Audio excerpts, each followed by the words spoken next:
The day I quit my job at Goldman Sachs, my family thought I'd lost my mind.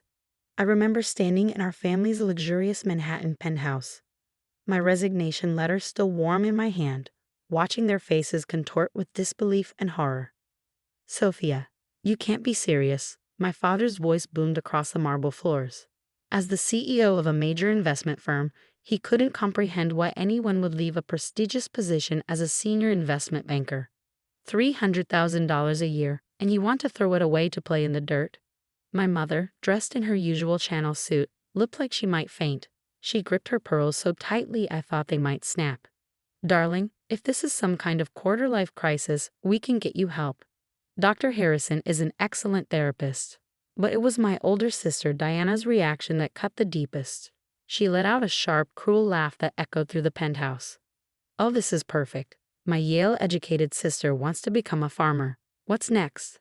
Living in a barn? Dating a cowboy? I stood there in my designer suit, probably the last one I'd wear for a while, and took a deep breath. I'm not just going to be a farmer. I'm going to revolutionize organic farming. There's a massive opportunity in sustainable agriculture. Opportunity? My father interrupted, his face turning red. The only opportunity you'll have is bankruptcy. Do you know how hard I worked to get you that position at Goldman? The strings I pulled. I did know. Just like I knew every step of my life had been carefully orchestrated by my family. The right schools, the right clubs, the right career, the perfect trajectory for a Wellington. But what they never understood was that with each perfectly planned step, I felt more and more trapped. The papers are already signed, I said quietly. I bought 100 acres in upstate New York.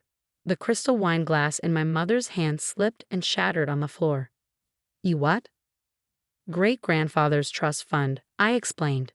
The one I gained control of when I turned 30 last month. I used it to buy the land. My father's face went from red to purple. That trust fund was supposed to be my security net. Code for ensuring I stayed in a world of high finance and social obligations. Instead, I'd used every penny to buy a rundown farm 3 hours from Manhattan. You're making a terrible mistake, Diana hissed. You'll come crawling back within a month, begging for your job back. And good luck finding a husband now. What society man wants to marry a farmer? I looked at my sister, realizing how different we were despite our identical private school education and carefully curated upbringing. She had embraced everything our parents wanted: the corporate job, the society marriage, the perfect Upper East Side life. And she was miserable, though she'd never admit it. I'm leaving tomorrow morning, I announced, turning toward the door. You're all welcome to visit once I'm settled. If you walk out that door, my father's voice was cold. Don't expect any help from this family when your little farming experiment fails. I paused at the doorway, looking back at them one last time. I don't expect anything from this family. That's why I'm leaving. The next morning, I loaded my Range Rover with a few things I'd need for my new life. I left behind the designer clothes, the expensive jewelry, the trappings of my former existence. Instead, I packed books on organic farming, sustainable agriculture, and business development. I'd spent the last year secretly preparing for this moment, studying everything I could about modern farming techniques while pretending to analyze market trends at Goldman.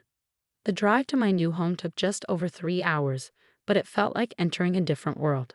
The sprawling farmland I purchased had once been one of the most productive organic farms in the region, before the previous owner fell ill and had to sell. Now it was overgrown, the buildings in need of repair, but I saw its potential. Standing in the middle of my 100 acres, breathing in the clean country air, I felt truly free for the first time in my life. The main farmhouse needed work, but it was solid. The barn was larger than I expected, and the greenhouse, though neglected, was still structurally sound. Well, look who finally showed up, a voice called out behind me. I turned to see an older man in well-worn work clothes walking toward me. This was Harold Barrett, the former owner's brother, who'd agreed to stay on and teach me the basics of farming.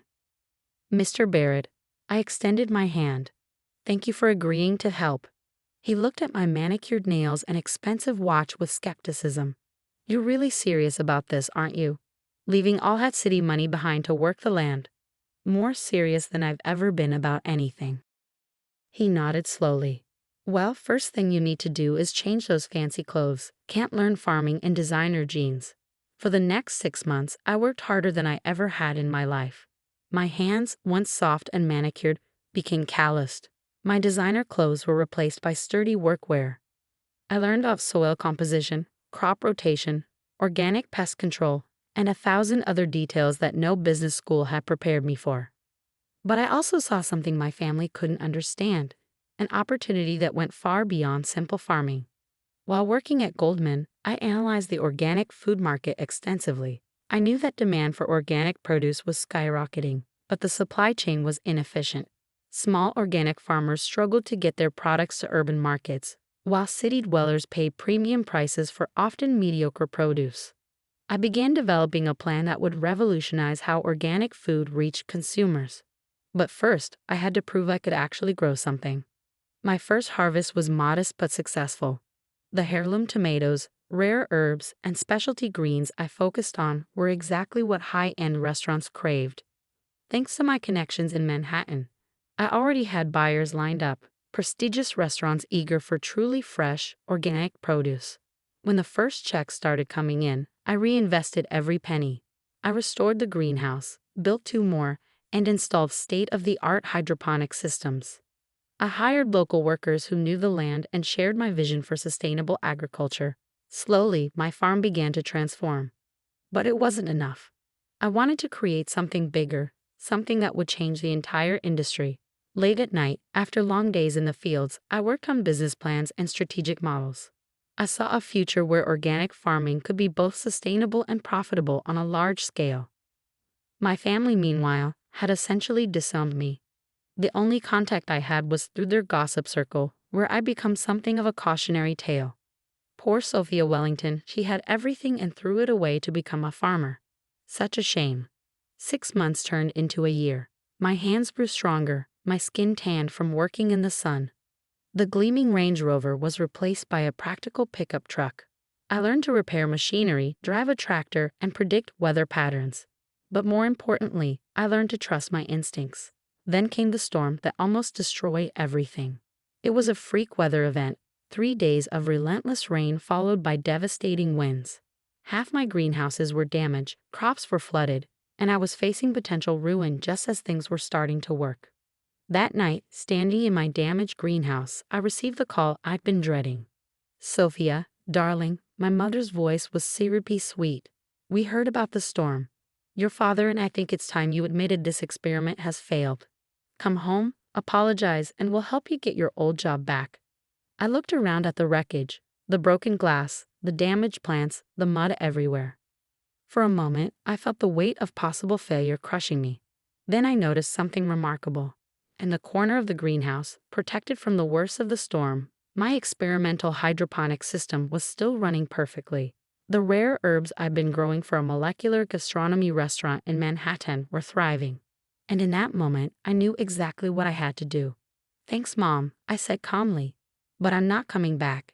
Ever." I hung up and immediately called my bank. I still had a small portion of my trust fund left, carefully saved for emergencies. It was time to take the biggest risk of my life.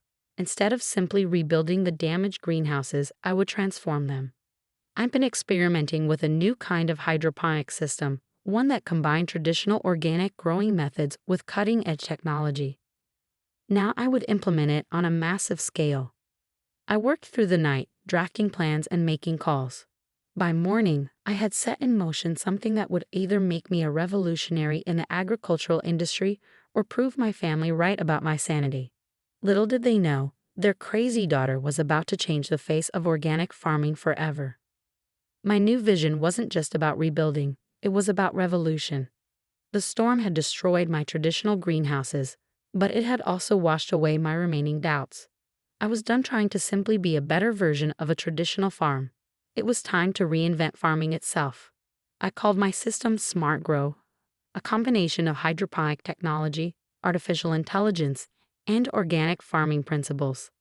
Each new greenhouse would be a self-contained ecosystem, monitored by sophisticated sensors that tracked everything from soil moisture to nutrient levels. Solar panels would power climate control systems, while AI would optimize growing conditions for each crop. The local farmers thought I'd lost my mind, again. Even Harold Barrett, who'd become my mentor, had his doubts. Technology is all well and good, he said, watching as the construction crews installed the first new greenhouse. But farming is about connecting with the land, not computers. Why can't it be both? I asked, showing him the tablet that would control the entire system. We'll still use organic methods, still work with nature. We're just giving nature better tools. The installation took 3 months and cost almost everything I had left. I lived on ramen noodles and coffee, working 18-hour days alongside the construction crews. Every penny went into the project: the sophisticated irrigation systems, the custom-designed growing beds, the advanced monitoring equipment. Finally, it was ready. The first smart grow greenhouse gleamed in the morning sun, a perfect marriage of traditional architecture and cutting-edge technology. Inside, rows of organic vegetables grew in precisely controlled conditions, each plant monitored and nurtured by systems I'd designed. The results were better than I dreamed. Crops grew faster, used less water, and produced higher yields than traditional methods. More importantly, the quality was exceptional. When I sent the first samples to my restaurant clients in Manhattan, the response was immediate. "This is incredible," one Michelin-starred chef told me. "The flavor, the texture, it's better than anything we've had before." "How many restaurants are you supplying?" "Just a few," I admitted. "But I'm expanding." "Expand faster," he said. "I know 20 chefs who would buy everything you can grow." Word spread through the restaurant industry. Soon, I had a waiting list of prestigious clients. But I didn't want to stop at restaurants. My real vision was bigger. I wanted to revolutionize how ordinary people accessed organic food. I developed an app that let customers order produce directly from my farm, delivered fresh to their homes within hours of harvest. The concept caught on quickly among health-conscious New Yorkers tired of overpriced, underwhelming organic options at grocery stores. Within 6 months, I had to build 3 more smart grow greenhouses to keep up with demand. I hired more staff, bought delivery vehicles, and expanded our technology infrastructure.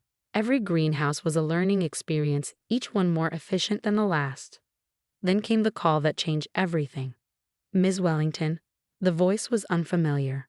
"This is James Chen from Venture Capital Partners. We've been watching your operation with interest. Would you be open to discussing investment opportunities?" I smiled, remembering my father's words about failing and crawling back for help. "I'm listening." The meeting was set for the following week. I didn't tell them I'd once attended similar meetings in expensive suits on the other side of the table. Instead, I welcomed them to my farm in my work clothes, proud of the soil under my fingernails. 5 venture capitalists toured my facility, their expensive shoes getting muddy as I showed them the smart grow system. Their skepticism turned to excitement as they saw the numbers: our growth rate, our profit margins, our customer satisfaction scores. "This isn't just a farm," one of them said, watching the AI system adjust growing conditions in real time. "This is the future of agriculture." They offered $50 million in funding that day. I countered with my terms. I would maintain majority control, and the money would go entirely into expansion. They agreed. The news made waves in the business world. "Organic farming meets Silicon Valley. Smart Grow raises $50 million," read the headlines. My former colleagues at Goldman Sachs started calling, suddenly interested in reconnecting. I used the investment to expand rapidly. Within 2 years, I had smart grow facilities in New Jersey, Connecticut, and Pennsylvania, each supplying fresh organic produce to urban markets. Our app had over 1 million users, and our waiting list for restaurant clients stretched months long. The business media started paying attention. Forbes sent a reporter to do a profile on the banking executive turned agricultural revolutionary. The photo shoot took place in one of my greenhouses, me in my work clothes among my plants, the sophisticated technology humming in the background. I knew my family would see it. The Forbes cover story was impossible to ignore. "The future of food: how Sofia Wellington's Smart Grow is revolutionizing organic farming." The article detailed my journey from Goldman Sachs to agricultural innovation, praising my unique combination of business acumen and environmental consciousness. The morning the magazine hit newsstands, my mother called for the first time in 3 years. "Darling," her voice wavered. "We had no idea. Your father and I. We've been thinking." "I'm pretty busy, Mom," I interrupted, watching my employees loading trucks with today's harvest. "The morning deliveries need to go out." Of course, she said quickly. But perhaps you could come to dinner? Your sister Diana would love to see you. And your father, well, he's very impressed with what you've built.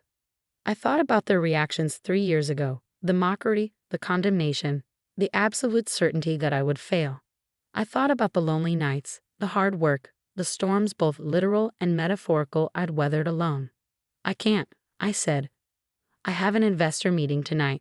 We're discussing global expansion. There was a long pause. Global expansion? Yes, smart grow facilities are opening in Dubai next month. Then Singapore. Turns out there's worldwide demand for sustainable organic farming. I could practically hear her recalculating my worth in her head, trying to reconcile her failed farmer daughter with the successful entrepreneur on the cover of Forbes. We're so proud of you, she said finally. We always knew you had potential. I ended the call and walked through my original greenhouse, now the prototype for dozens of others. Harold Barrett was teaching a new group of employees about our organic growing methods, showing them how to work with the technology while respecting traditional farming principles. Your fancy family finally getting it? He asked, seeing my expression. I smiled, touching one of the tomato plants I'd grown from seed. They're starting to, but their approval doesn't matter anymore. And it truly didn't. Success wasn't about proving them wrong, it was about proving myself right. My company was valued at over $1 billion. But my real worth couldn't be measured in money. I had changed how people thought about farming, about organic food, about the intersection of technology and tradition. Later that week, I received an invitation to speak at my sister Diana's country club. The topic, Innovation and Entrepreneurship in the Modern Age. I sent back a polite decline along with a gift basket of our finest organic produce and a note. Sorry I can't make it. Too busy playing in the dirt. 5 years after that stormy night that almost destroyed my farm, I stood in my newest facility, a vast complex of smart grow greenhouses stretching across 50 acres. My employees, now numbering in the hundreds, worked with quiet efficiency, tending to the plants while monitoring the advanced systems that made it all possible. My phone buzzed with a news alert. Smart Grow goes public, agricultural innovation company valued at $8.2 billion. I smiled, remembering my father's words about bankruptcy and failure. That evening, as I walked through my original 100 acres, I saw a familiar car approaching, my father's Bentley, looking oddly out of place on the farm road. He stepped out, older now, his confident stance somewhat diminished. The place looks impressive, he said, gazing at the gleaming greenhouses. Very different from what I imagined. Everything is different from what you imagined, I replied. He nodded slowly. I was wrong, Sofia. We all were. What you've built here, it's extraordinary. I looked at him, this man who had once been the center of my universe, whose approval I had desperately sought. Now he seemed smaller somehow, less intimidating. Would you like a tour? I offered. I can show you how we're changing the future of farming. He followed me through the facility, asking questions, genuinely interested. At one point, he stopped and turned to me. You know, I spent my life moving money around, making profits from other people's work. But you're actually creating something that matters. It was perhaps the first genuine compliment he'd ever given me. But standing there in my work boots, surrounded by the empire I'd built from nothing but determination and vision, I realized I no longer needed his approval. I had proven that success doesn't always wear a business suit. Sometimes it wears mud-stained boots and carries the scent of fresh earth. Sometimes the craziest decisions, leaving a 6-figure salary, buying a rundown farm, believing in a different kind of future, are the sanest choices we can make. My family had called me crazy for leaving everything behind to start a farm. But in the end, I hadn't just started a farm. I had started a revolution, and that was worth more than all the corner offices on Wall Street.